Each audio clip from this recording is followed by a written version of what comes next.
మహబూబాబాద్ జిల్లాలో కురిసిన భారీ వర్షాలతో తాళ్లపూసపల్లి శివార్లో రైల్వే ట్రాక్ కొట్టుకుపోయింది. 120 మీటర్ల మేర రైల్వే ట్రాక్ బలహీనపడినట్టుగా గుర్తించారు రైల్వే అధికారులు. యుద్ధ ప్రాతిపదికన రైల్వే ట్రాక్ మరమ్మతు చర్యలు చేపట్టారు.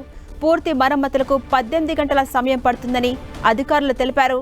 రైల్వే ట్రాక్ దెబ్బతిండడంతో 80 రైళ్లు రద్దు కాగా 38 రైళ్లను దారి మళ్లించారు అధికారులు.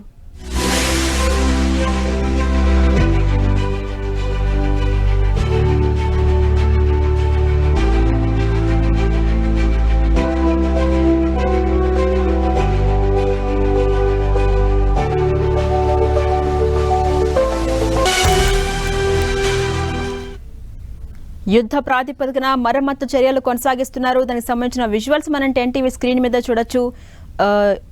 వాగు ఉధృతికి కొట్టుకుపోయినటువంటి వంతెన నేపథ్యంలో యుద్ధ ప్రాతిపదికన రైల్వే అధికారులు మరమ్మతులు చేస్తున్నారు. మహబూబాబాద్ జిల్లాలో కురిసిన భారీ వర్షాల కారణంగా తాళ్లపూసపల్లి శివార్లో రైల్వే ట్రాక్ కొట్టుకుపోయింది. ఆ దృశ్యాలు మనం చూస్తున్నాం.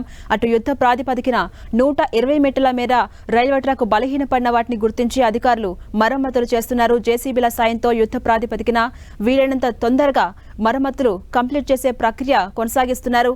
యుద్ధ ప్రాతిపదికన రైల్వే ట్రాక్ మరమ్మతు చర్యలు చేపట్టారు. పూర్తి స్థాయిలో ఆ మరమ్మతులు చేయడానికి మొత్తం 18 గంటల సమయం పడుతుందని కూడా అధికారులు చెబుతున్నారు. రైల్వే ట్రాక్ దెబ్బతినడం కారణంగా దాదాపు 80 రైళ్లు రద్దయ్యాయి. 38 రైళ్లను రైల్వే అధికారులు దారి మళ్లించారు.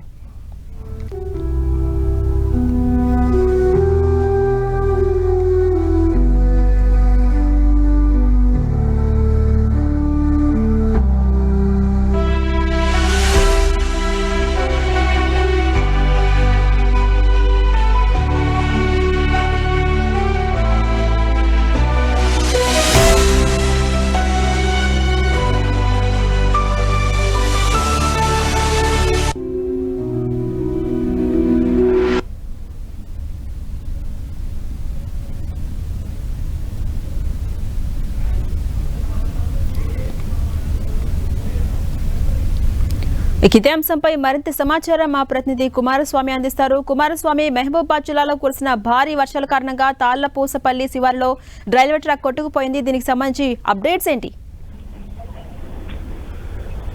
గత 3 రోజులుగా కురుస్తున్నటువంటి భారీ వర్షాలతోటి ఉమ్మడి వరంగల్ జిల్లాలో ఉన్నటువంటి ములుగు, అదేవిధంగా మహబూబాబాద్ జిల్లాలో తీవ్రమైనటువంటి ఎఫెక్ట్ అయినటువంటి పరిస్థితి ఉంది. తీవ్రమైనటువంటి ప్రభావంతో మొత్తం పూర్తిగా మహబూబాబాద్ జిల్లాను అష్టదిగ్బంధమైనటువంటి పరిస్థితి, జల దిగ్బంధమైనటువంటి పరిస్థితి ఉంది. పూర్తిగా జిల్లా చుట్టూ వాగులు వంకలన్నీ పొంగిపోవడం, ఎక్కడికక్కడికి రహదారులన్నీ కూడా తెగిపోవడంతో రవాణా వ్యవస్థ పూర్తిగా స్తంభించింది. ప్రధానంగా ఉత్తర దక్షిణ భారతదేశాలను కలిపేటువంటి మార్గంగా ఉన్నటువంటి రైల్వే వ్యవస్థ అనేటువంటి రైల్వే రవాణా వ్యవస్థ పూర్తిగా స్తంభించిపోయింది.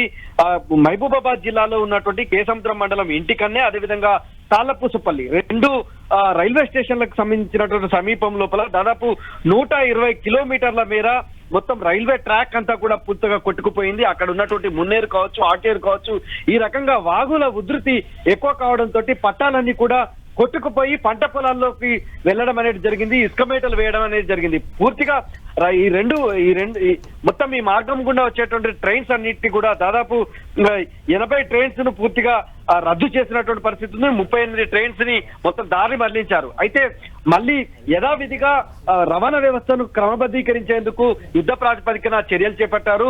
కాజీపేట, అదేవిధంగా సికింద్రాబాద్ కు సంబంధించినటువంటి రైల్వే జంక్షన్ల నుంచి పెద్ద ఎత్తున డిఆర్ఎస్ అంటే రైల్వే మరమ్మతులకు సంబంధించినటువంటి యంత్రాంగం అంతా కూడా నిన్నటి నుంచి నిర్విరామంగా కృషి చేస్తున్నటువంటి పరిస్థితి ఉంది. వాటన్నిటిని కూడా పట్టాలను సరిచేసి మళ్ళీ అక్కడ ఉన్నటువంటి జేసీబీలు, అదేవిధంగా క్రెయిన్లు, వివిధ రకాల సిబ్బందిని అంతా కూడా మోహరించి యుద్ధ ప్రాతిపదికన చర్యలు చేపడుతున్నారు. దాదాపు 18 గంటల సమయం పడుతుందని చెప్పి అధికారులు చెప్తున్నప్పటికీ 2 రోజులు పూర్తిగా రవాణా వ్యవస్థ ఒక స్థాయికి రావాలంటే 2 రోజుల సమయం మాత్రం అనధికారికంగా పట్టేటువంటి అవకాశం అయితే ఉంది. ఇప్పటి వరకు మొత్తం 250 మీటర్ల మేర ట్రాక్ బలహీనంగా ఉన్నట్టు డ్రోన్ కెమెరాల ద్వారా మొత్తం అధికారులు గుర్తించారు. అక్కడ ఉన్నటువంటి గ్యాంగ్ మెన్స్ కావచ్చు, అక్కడ ఉన్నటువంటి కీమెన్స్ కావచ్చు, వీళ్ళందరూ కూడా ఎక్కడెక్కడ అంటే అటు విజయవాడ నుంచి మొదలుకుంటే కాజీపేట వరకు కూడా పూర్తిగా జల దిగ్బంధం లోపల రైల్వే ట్రాక్ చిక్కుకుపోవడం తోటి ఫీల్డ్ లెవెల్ సమాచారం అందుకున్నటువంటి రైల్వే శాఖకు సంబంధించిన అధికారులు క్షేత్రస్థాయి లోపల యుద్ధ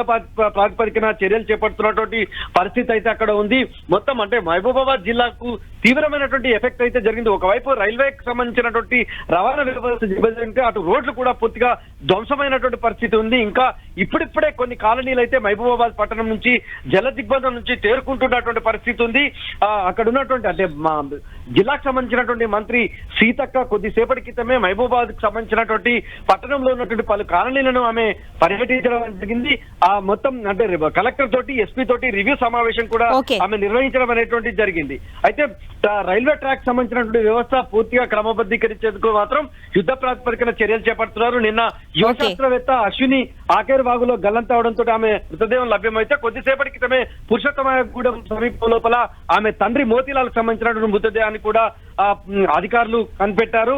ఆ మృతదేహం కూడా లభ్యమైంది. Right, thank you Kumaraswamy.